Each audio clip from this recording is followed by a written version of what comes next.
சித்தர் பூமி. ஜோதிடத்தின் பரிணாம வளர்ச்சி ஏஎல்பி ஜோதிடம். இதை படிங்க, உங்க வாழ்க்கை உங்க கையில. வணக்கம். அக்ஷய லக்ன பத்ததி ஜோதிட ஆசிரியர் ஸ்ரீ குரு உமாவெங்கன். ஒரு ஜாதகத்துல சூரியன் சந்திரன் இவங்களுடைய இரு நிலைகளை வைத்து அந்த ஜாதகர் எப்படி இருப்பாருன்னு சொல்ல முடியுமா அப்படின்னா, பொதுவாக அப்படிங்கிறது சொல்ல முடியும். அவங்க ஜாதகத்துல சூரியன் எங்க இருக்கிறாங்க, சந்திரன் எங்க இருக்கிறாங்க அப்படிங்கிறது பார்க்கணும். இப்போ ஒருத்தங்க சித்திரை மாசம் பிறந்திருக்கிறாங்க, சித்திரை மாசம் ஒருத்தங்க பிறந்திருக்கிறாங்க. அவங்க பிறந்த நட்சத்திரம் பார்த்தீங்கன்னா அனுஷ நட்சத்திரம். இப்போ அவங்களுடைய வாழ்க்கை முறை எப்படி இருக்கும் பார்த்தீங்கன்னா, இந்த அம்மா அப்பாவுக்குள்ள அவங்களுக்குள்ள பிரச்சனை இருக்குமானா கண்டிப்பாக இருக்கும். அதே மாதிரி இந்த சமூகம் சார்ந்து அப்படிங்கிறது அவர் முன்னோடியாக இருப்பார். இந்த அரசியல் சம்பந்தப்பட்டது, தலைமை சம்பந்தப்பட்டது சூப்பராக இருக்கும். ஆனால் அந்த மக்களுக்கும் அவருக்கும் தொடர்பு இருக்குமானா இருக்காது. இவங்க ஒன்று செஞ்சால் கூட அந்த பாராட்டுங்கிறது அவருக்கு கிடைக்குமானா கண்டிப்பாக அவருக்கு கிடைக்காது. அதே மாதிரி இன்னொன்று பார்த்தீங்கன்னா, அவருக்கு எப்போதுமே இந்த ஈவினிங் டைம் அப்படிங்கிறது தான் சிறப்பாக இருக்கும். பகல் நேரங்களில் விட மாலை நேரங்களில் ஒரு செயல் செய்வது, அதில் பாராட்டும் புகழும் அந்த ஜாதகருக்கு கிடைக்குமானா கிடைக்கும். இந்த சூரியன் அப்படிங்கிறது நம்ம மேஷராசியில் இருக்கிறனால உச்சம்னு சொல்லுவோம். அந்த உச்சம் என்ன செய்யும், உச்சம்னு சிலருக்கு தெரியும், சிலருக்கு தெரியாது. அக்ஷய லக்ன பத்ததி நண்பர்களுக்கு நமக்கு அந்த உச்சம் அப்படிங்கிறது தெரியாது. பாரம்பரிய படித்த நண்பர்களுக்கு தெரியும் உச்சம்னு. இந்த உச்ச சூரியன் என்ன செய்வாங்க, மேஷராசியில் சூரியன் பயணம் யார் இருக்கிறாங்களோ, நான் மேஷராசியில் என்னுடைய சூரியன் இருக்குது அப்படின்னா கொஞ்சம் கவனம் அப்படிங்கிறது தேவை. எப்போதுமே நமக்கு தெரியும், நம்மளால முடியும், என்ன இதை செய்ய வைப்பாங்க அப்படிங்கிற ஒரு எண்ணம் இருந்ததுன்னா கொஞ்சம் மாற்றிக்கோங்க.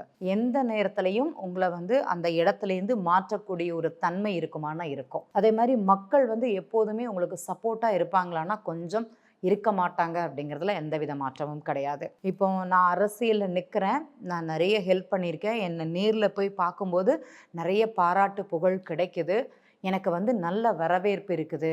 நான் ஓட்டு போடுற நேரத்தில் ஜனங்களுடைய மாற்றம் பார்த்திங்கன்னா அப்படியே சேஞ்ச் ஆகிரும். இங்கேருந்து அடுத்த இடத்துக்கு தாவிடுவாங்க. இது இந்த அக்ஷய லக்னம், அதாவது ஒருத்தங்களுக்கு சூரியனும் சந்திரனும் சஷாஷ்டகமாக இருக்கும்போது இந்த நிலை ஏற்படுமானா கண்டிப்பாக ஏற்படும். நாங்கள் ஜாதகங்களில் பார்த்துருக்கோம். இந்த மாதிரி போட்டியிடுறவங்கள கொஞ்சம் கவனம் அப்படிங்கிறது சொல்லுவோம். அந்த மாதிரி அவங்க வெற்றி பெற்றாலுமே அந்த நீண்ட கால வாழ்க்கை அப்படிங்கிறது சிறப்பாக இருக்காது. அது கொஞ்சம் கஷ்டம்தான். இருந்தாலுமே இவங்க நிறைய பிரச்சனைகளை சந்திக்க கொள்ளக்கூடிய ஒரு நபராக இருப்பாங்க. இந்த என்ன செஞ்சாலுமே அங்கே திருப்தினோ இது ஒரு முடிவு அப்படிங்கிறது வராது. உதாரணமாக சொல்லப்போனால் ஒரு ரோடு போட்டால் கூட ஒரு மழை உடனே வரும், அந்த ரோடு உடனே காலியாக போயிடும். மறுபடியும் அதற்காக ஃபண்டு, அதற்காக பிரச்சனை, மறுபடியும் மேலிடத்துல போய் நிற்கணும். அங்கே பழி பாவங்கள், அவங்க ஆளாவாங்கன்னா ஆளாவாங்க. அந்த மாதிரி ஒரு நிலை தான் இது. நிறைய நாங்கள் பார்த்துருக்கோம். இந்த சூரியன் சந்திரன் ஒரு ஜாதகத்தில் எந்த மாதிரி இருக்கிறாங்களோ அவங்களுடைய வாழ்க்கைங்கிறது சிறப்பாக இருக்கும்.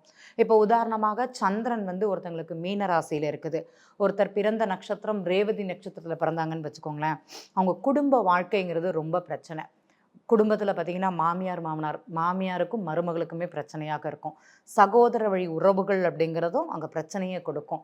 அந்த பெண்கள் ஒற்றுமை அப்படிங்கிறது ரொம்ப கம்மியாக இருக்கும். அது ஒரு உணர்வாகவே இருக்காது. ஜஸ்ட் ஒரு பொருளாதார நோக்கத்திற்காகவோ இல்லைன்னா ஒரு ஹாய் பாய் சொல்லக்கூடிய ஒரு நிலை அப்படிங்கிறதான் அந்த குடும்பத்தில் இருக்கும்.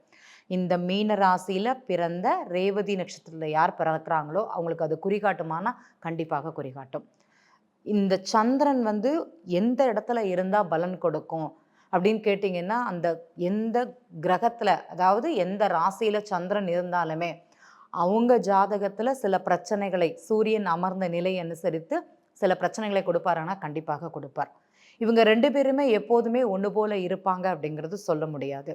உதாரணமாக இந்த சந்திரன் ராகுவுடைய நட்சத்திரத்தில் பிறந்திருக்கிறாங்க, ஒருத்தர் திருவாதிரை நட்சத்திரத்தில் பிறந்திருக்காங்கன்னு வச்சுக்கோங்களேன்.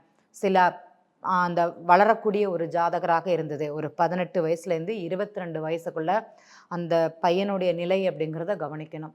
ஏன்னா அவங்களுக்கு அந்த ராகு திசைன்னு சொல்ல வரலை, ஆனால் அந்த ராகு நட்சத்திரத்தில் பிறந்தவங்க அப்படின்னு பார்த்தீங்கன்னா அந்த 20லேருந்து 21லேருந்து 22 வயசுக்குள்ள அந்த பயணம் செய்யக்கூடிய காலங்கள், அந்த பழக்க வழக்கங்கள் அப்படிங்கிறது கொஞ்சம் கவனம் தேவை. சிலருக்கு அந்த மது பழக்கம் அப்படிங்கிறது அங்கே உருவாகும், மாயை அப்படிங்கிறது உருவாகும்.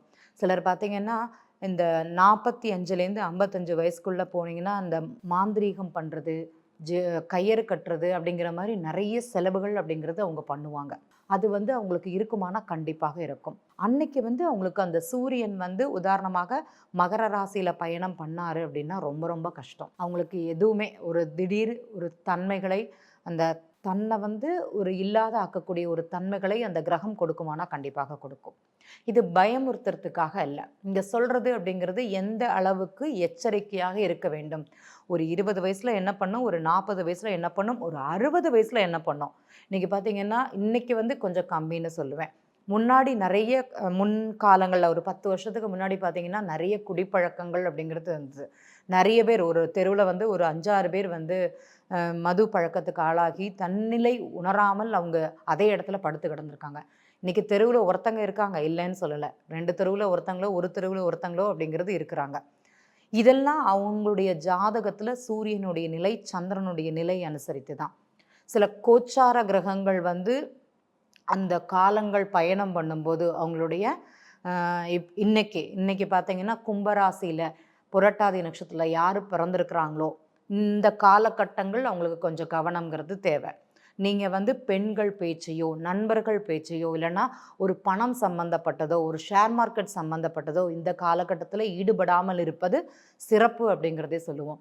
நீங்க யார் சொன்னாலும் இந்த காலகட்டத்தில் கேட்கக்கூடாது. உங்களுக்கு கைட் பண்றாங்க ஒருத்தங்க, அவங்க நம்ம சொன்னா செய்வோம், அது நல்லா இருக்கும்னு செஞ்சா கூட உங்களுக்கு இந்த காலகட்டத்தில் ஒரு தொய்வு நிலை அப்படிங்கிறது இருக்கும். பணம் சம்பந்தப்பட்டதுல ஒரு ஏமாற்றம் அப்படிங்கிறது இருக்குமானா கண்டிப்பாக இருக்கும்.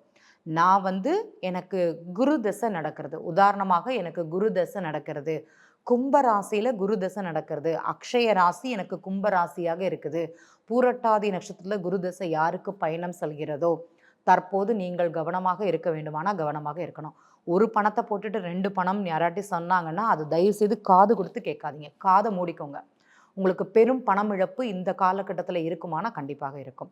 கவனம்ங்கிறது தேவை. ஒரு ஜாதகத்துல சூரியனன் சந்திரன் நிலை பத்தி நிறைய பேசலாம்.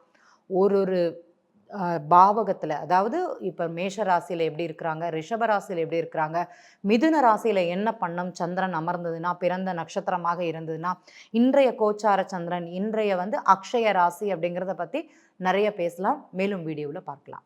நன்றி. ஜோதிடத்தின் பரிணாம வளர்ச்சி ஏஎல்பி ஜோதிடம். இதை படிங்க, உங்க வாழ்க்கை உங்க கையில. சித்தர் பூமி.